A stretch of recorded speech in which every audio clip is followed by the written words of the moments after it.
So when it comes to the Cowboys and the NFC East, there is a new threat in the division, and that is the Washington Commanders. If you're watching, you probably know they're 3-1. You're probably asking yourself, are they a team we should be worried about? We'll discuss that tonight. What is up, everyone, and welcome into A to Z Sports Dallas Primetime. I am your host, Mauricio Rodriguez, streaming with you live every Sunday and Thursday night at 8 p.m. Central, and catching up with you Mondays, Tuesdays, and Wednesdays with quick-hitting videos such as this one. Welcome, everyone, into the show. It is a bye week for the Cowboys, so I thought, why not change it up? Everyone is right now worrying about the defensive end situation for Dallas. We talked about it last night a little bit. But today, we kind of learned Micah Parsons is not playing against the Steelers because Mike McCarthy told reporters that even though they're not ruling him out yet, they are preparing as if he is not going to play that game. We will have a few days to talk about Cowboys versus Steelers. So I thought in the meantime, why not look around the NFC East? Look at what's been going on. Because let me tell you something. The Commanders might just be legit. And I'm not talking about, hey, necessarily they're going to beat the Cowboys for the division or anything like that. But I also don't think we should be slipping on them. Just because of the fact that they are on a little bit of a historic pace right now. If you look at the numbers, EPA per drive, according to Shieldcopedia, this is the second most efficient offense since 2000 among, the first 4 weeks of the season. So through the first 4 weeks of the season, the 2024 Commanders are more efficient than the 2021 Chiefs, the 2004 Colts, the 2004 Vikings, and they're only behind the 2007 Patriots, who made history in all sorts of ways as they popularized the spread formation and 11 personnel usage at the NFL level. Right? They were historic in that sense. And the Commanders are just trailing them and no one else. Now, it is true, and we'll talk about this in more detail, but if you're watching this, you're probably thinking, Mo, chill out, bro. They faced nobody, right? They faced the Bengals defense, which is one of the worst in the entire league. They faced the Cardinals. They cannot stop anybody. And you might be right. But also, are we going to act like this is the only offense in all of these years that has started with a easy schedule?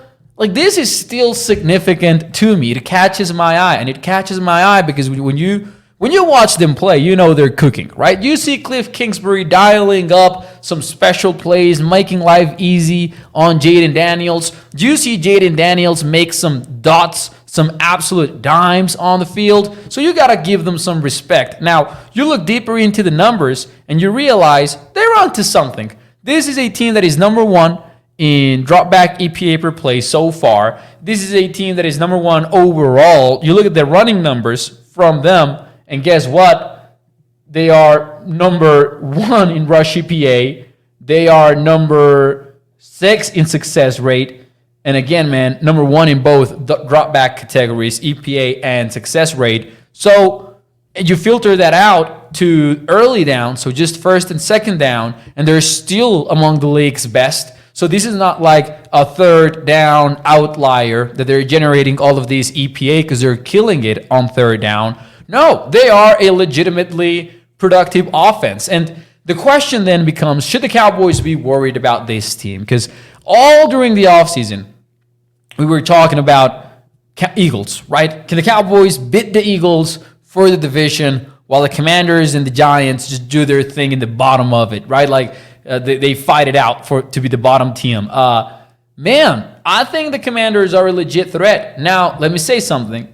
The reason why you would assume the Commanders might fall off is because of that defense. Because as good as the offense is, let me show you this. The farther you are into the upper right corner means that you are the best. And look at where the Commanders are through 4 weeks. And look at where everybody else is in the league. They are breaking this chart. And it's already week 4. So you've got, I'm not going to say the largest sample size of all, but there's some meaning to it.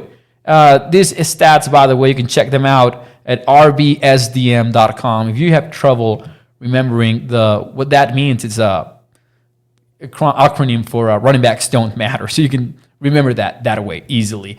The Commanders, as good as they are offensively, they're that bad defensively. They are the bottom team in EPA per play allowed. You look at the drop back numbers, they're 32nd in the NFL. You look at the rush EPA numbers, they're 25th. By the way, the Cowboys are 31st, which is not a surprise if you've been watching Cowboys football when they're defending the run. But anyways, they have a very bad defense, and it's no surprise when you look at that lineup that they have. And I'm actually just loading this up so we can see it as well.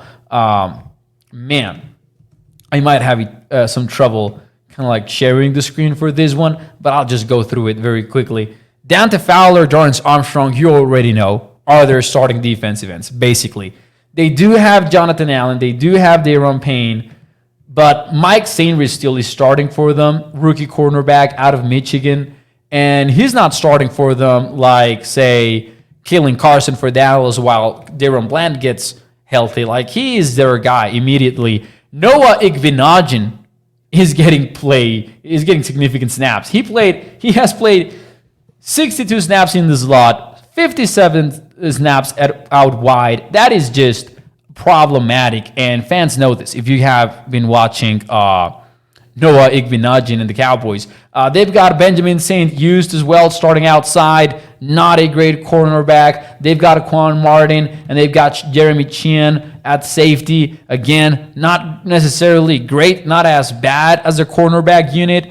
They do have a strong linebacker core with Bobby Wagner and then Frankie Luvu, who is absolutely awesome as well. So they have some stuff going on there, but they're just bad defensively. I've seen a lot of people be like, oh, of course Dan Quinn leaves the Cowboys and he starts killing it. They're not killing it because of Dan Quinn's defense. They're killing it because they found a quarterback, which is massive in the NFL, and Cliff Kingsbury is killing it with said quarterback.